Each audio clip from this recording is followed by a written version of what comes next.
Bonjour tout le monde. Aujourd'hui, je vais vous parler des affirmations. Est-ce que ça fonctionne vraiment, les affirmations? Puis si oui, comment est-ce que ça fonctionne? On en entend souvent parler, on se fait dire de se placer devant le miroir, de répéter 10 fois notre affirmation le matin, 10 fois le soir, c'est ce que j'ai entendu souvent.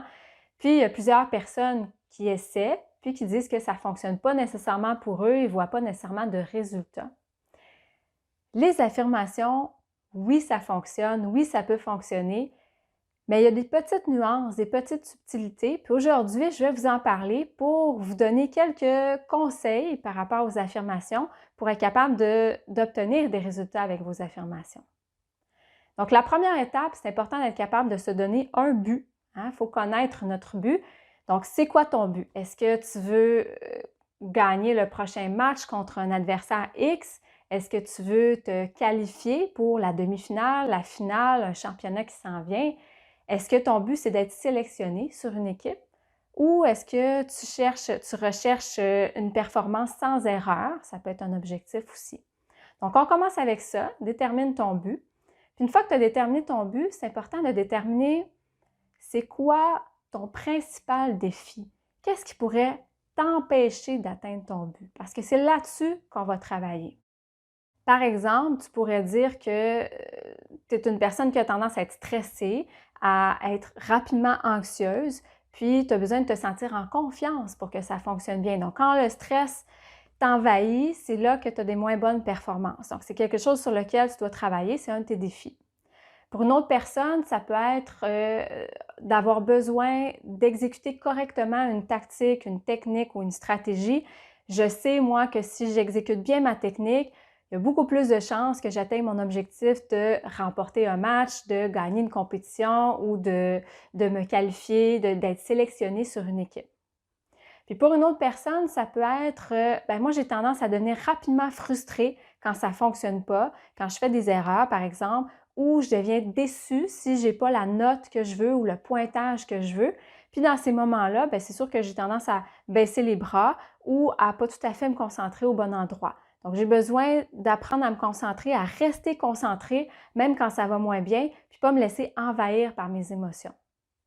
Une fois que tu as déterminé ton objectif puis que tu connais, tu sais c'est quoi, tu as identifié c'était quoi ton plus grand défi, mais maintenant c'est le temps de choisir ton type d'affirmation. Puis ça, tu peux le faire en fonction de ton tempérament.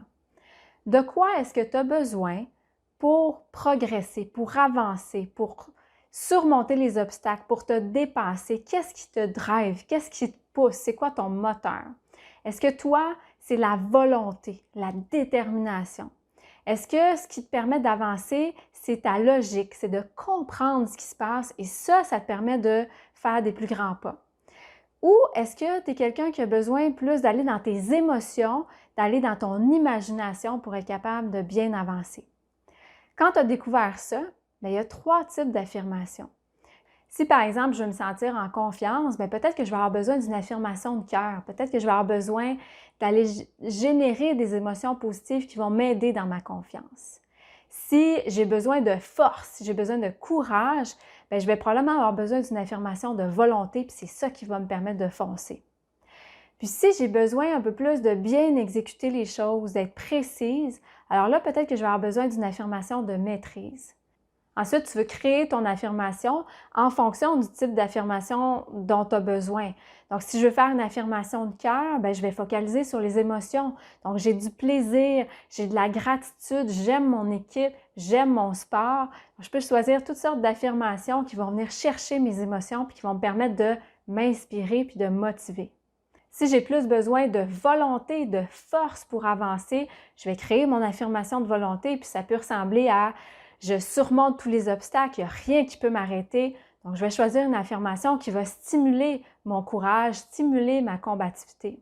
Puis si j'ai plus besoin de compréhension, de comprendre les choses, j'utilise davantage mon rationnel pour être capable d'avancer, peut-être que je vais avoir besoin d'une affirmation de maîtrise. Une affirmation de maîtrise, ça peut être des petits mots-clés, par exemple. Donc, je pourrais imaginer un mouvement, imaginer ma routine, imaginer une séquence de match, puis je peux à ce moment-là, me donner des mots-clés, par exemple, pousse, fonce, descend, donc me donner certains mots-clés, je peux les choisir, puis les mettre dans mon affirmation, puis les répéter régulièrement pour que ça entre dans ma tête, ça devienne un peu plus automatique.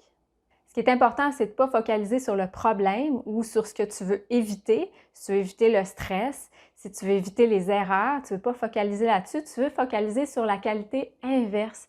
Si tu as tendance à être stressé, tu ne veux pas focaliser sur ton stress, tu veux focaliser sur le courage, la bravoure, la confiance.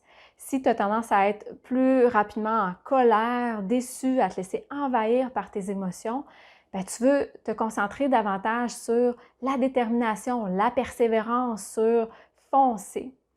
Puis, si tu as tendance à avoir peur des erreurs, par exemple, bien, tu veux focaliser davantage sur la concentration, sur le flow, sur tes automatismes, ta mémoire musculaire. Donc, tu veux te concentrer sur ce que tu veux atteindre, sur ce que tu veux ressentir. La dernière étape, c'est de pratiquer ton affirmation. Puis, comment est-ce qu'on fait ça? Premièrement, trouve un endroit calme, surtout pour commencer.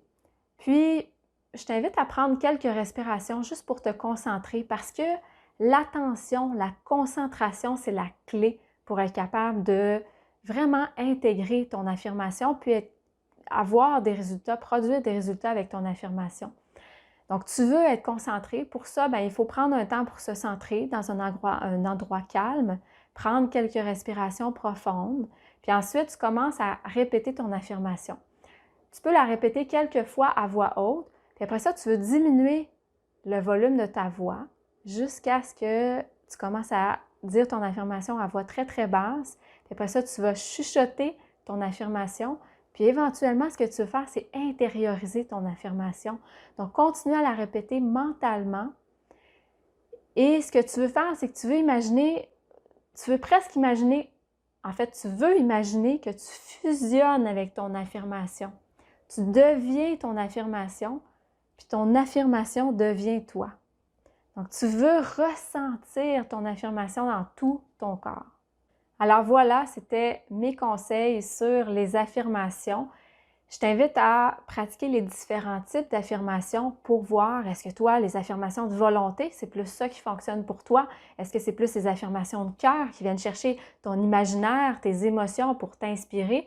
Ou est-ce que tu as besoin d'affirmations un peu plus de maîtrise qui viennent chercher un peu plus ta logique, ta compréhension des choses? Puis ensuite, bien, je t'invite à pratiquer à voix haute, puis tranquillement à voix basse, puis à l'intérieur de toi. Donc, ce n'est pas juste des mots qui sortent de notre bouche, c'est aussi vraiment des ressentis. C'est ça qui est important. Donc, quand on intériorise et qu'on fusionne avec notre affirmation, c'est là qu'on commence à ressentir les bienfaits, puis qu'on commence à éventuellement créer une nouvelle route vers nos objectifs.